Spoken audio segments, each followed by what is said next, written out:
बहुत समय पहले की बात है। एक विशाल राज्य था कुरुरगढ़। इस राज्य का शासक था राजा रुद्रवर्मा, पर लोग उसे क्रूर राजा कहकर बुलाते थे। वह क्रूर था, घमंडी था और लोभ से अंधा हो चुका था। उसके लिए सिर्फ दौलत मायने रखती थी। इंसान, पशु, प्रकृति, किसी की कोई अहमियत नहीं थी। क्रूरगढ़ के ठीक पास में एक घना, रहस्यमयी और जीवंत जंगल था, वंशवन। इस जंगल में शेर, हाथी, मोर, भालू, लोमड़ी, सर्प, हिरण और असंख्य पक्षी और जीव जंतु रहते थे। पेड़ों की डालियों पर हवा संगीत बजाती थी और जानवर उसमें नाचते थे। जंगल कोई साधारण जगह नहीं थी। वो जागृत था, जैसे उसमें कोई आत्मा बसी हो। लेकिन राजा को जंगल में बस एक चीज दिखती थी, लाभ। एक दिन दरबार में राजा ने घोषणा कर दी, वंश और मन को काटकर वहां कारखाना बनाओ। वहां सिर्फ हरियाली नहीं, खजाना छुपा है। मंत्रियों ने विरोध किया, पुजारियों ने चेताया, महाराज, ये जंगल ईश्वरीय है, यहां छेड़छाड़ मना है। पर रुद्रवर्मा ने सबको चुप करा दिया। मैं राजा हूं, प्रकृति मेरी दासी है और दास की मर्जी नहीं चलती। फरमान जारी हुआ। मजदूरों की फौज कुल्हाड़ी लेकर जंगल में घुसी। पहले दिन सैकड़ों पेड़ कटे, जानवर डर के मारे भागे, मोर रोए, हाथी चिंघाड़े, शेर गुर्राए, पर कोई उन्हें सुनने वाला न था।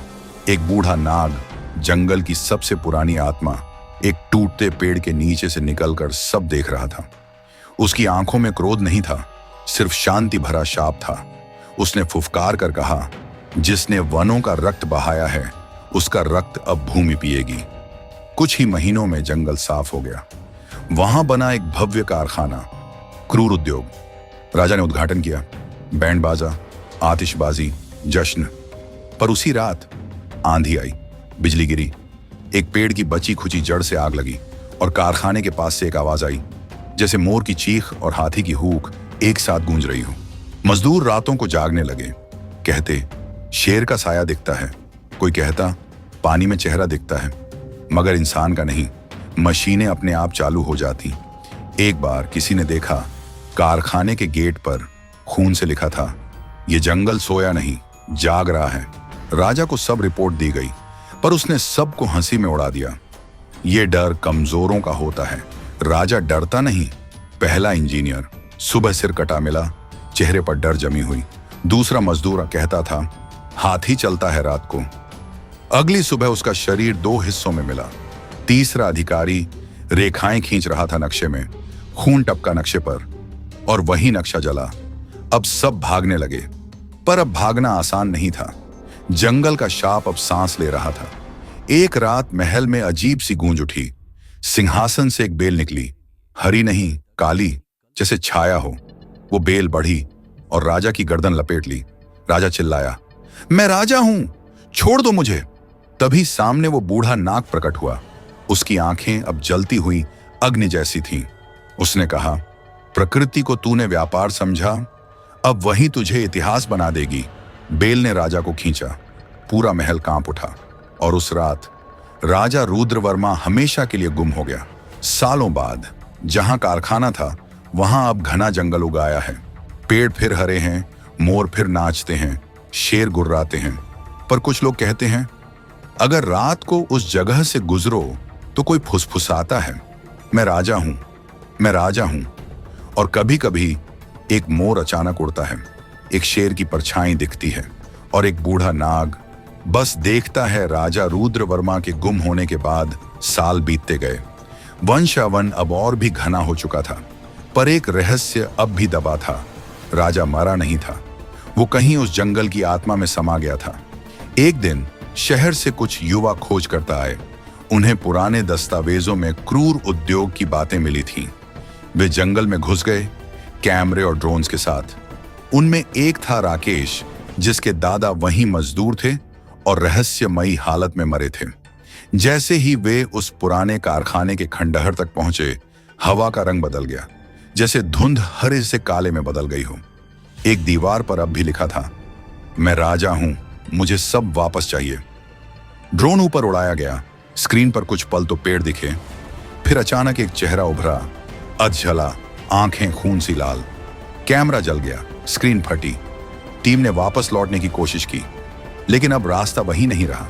हर दिशा में वही पेड़, वही आवाजें, वही धुंध। रात को एक साथी सोनू अचानक गायब हो गया। सिर्फ उसकी घड़ी मिली जिसकी सुइयां उल्टी चल रही थीं। अगली रात राकेश को सपना आया। उसके दादा खून से लथपथ कह रहे थे, राजा अब जंगल नहीं, आत्मा है। जो आया वो जाएगा, पर लौटेगा नहीं। सुबह एक मोर उनके टेंट के पास बैठा था। उसकी आंखों में इंसानी डर था और उसके पंख पर खून के छींटे थे। राकेश अब समझ गया, जंगल सिर्फ जिंदा नहीं है, वो अब याद करता है हर उस इंसान को जो उसे भूल गया। एक रात तेज आंधी चली। अचानक जमीन कांपी और कारखाने के मलबे के नीचे से एक दरवाजा खुला, लोहे का, जंजीरों से बंधा। राकेश ने उसे खोला। नीचे एक सीढ़ी थी, अंधेरे में जाती हुई। हर कदम पर कुछ पुरानी आवाजें आती रहीं। मैं राजा हूं, ये मेरा था, तू भी अब मेरा है। अंत में राकेश पहुंचा एक सिंहासन के कमरे में, जहां धुंध से बना एक इंसानी आकार बैठा था। आंखों में आग, चेहरे पर ताज, रुद्र वर्मा। वो हंसा, जंगल तेरा भी इंतजार कर रहा था। अब तू भी उसी माटी का हिस्सा बनेगा जिसे मेरे लालच ने निगला था। राकेश भागा, पर रास्ता बंद था। धुंध ने शरीर लपेट लिया और आखिरी चीख जंगल में गूंजी। सुबह जब बाकी बचे खोज करता उसे ढूंढने निकले तो सिर्फ एक मोड़ दिखा, जिसकी आंखें इंसानों जैसी थीं। आज भी जो लोग उस जंगल में जाते हैं कहते हैं किसी की सांसें साथ चलती हैं और कभी कभी एक आवाज आती है, मैं राजा हूं, मुझे सब वापस चाहिए। कई साल बीत चुके थे। राकेश की टीम कभी नहीं लौटी। सरकारी रिकॉर्ड्स में सबको लापता घोषित कर दिया गया। वंशवन अब खतरनाक क्षेत्र घोषित हो चुका था। लोग वहां जाना तो दूर, उसका नाम भी लेने से डरते थे। पर एक दिन एक अनाथ लड़का, नाम था अर्जुन, एक पुराने आश्रम में मिलने आया एक साधु से। उसके सपनों में एक सिंहासन, धुंध, जंगल और एक जलता हुआ ताज दिखता था। साधु ने उसकी आंखों में झांका, फिर बोला, तू वो है जो था और जो फिर बनेगा। अर्जुन चौंका, मैं कौन हूं? साधु बोला, तू ही है रुद्र वर्मा का पुनर्जन्म, लेकिन इस बार तुझे दो रास्तों में से एक चुनना होगा, सत्ता या प्रायश्चित। रात को अर्जुन को फिर वही सपना आया।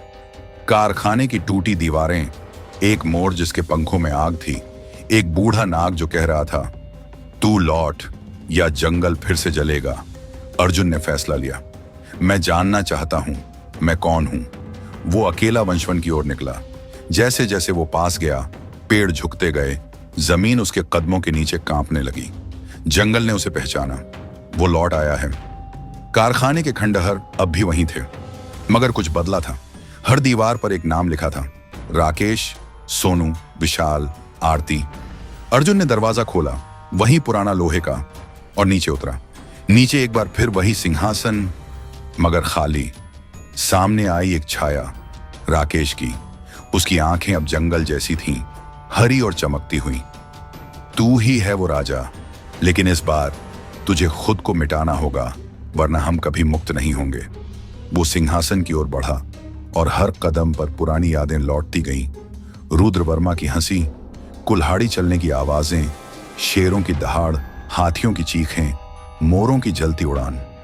सिंहासन ने कहा, बैठ जा और फिर से सब तेरा होगा। जंगल फिर से झुकेगा, प्रकृति फिर से तेरी दासी बनेगी। अर्जुन रुका, उसकी मुट्ठियां भींच गईं। नहीं, अब मैं वो नहीं हूं। मैं राजा नहीं, मैं जंगल का रक्षक हूं। उसने सिंहासन पर अग्नि जला दी। पूरे जंगल में एक कंपन हुआ। दीवारें टूटी, परछाइयां चिल्लाईं। बूढ़ा नाग सामने आया। उसने पहली बार सिर झुकाया। तूने खुद को चुना नहीं, प्रकृति को चुना है। अब शाप मुक्त है। वंशावन अब पूरी तरह बदल गया।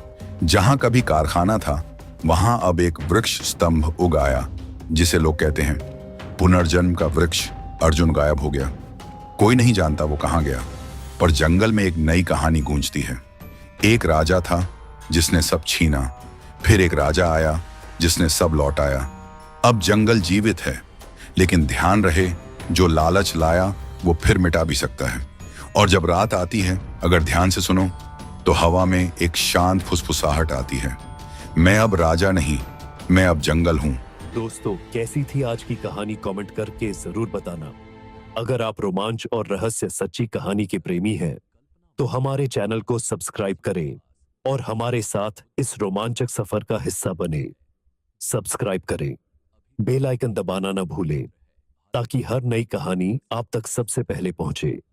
मिलते हैं एक और नई रहस्य कहानी के साथ। जब तक हर हर महादेव।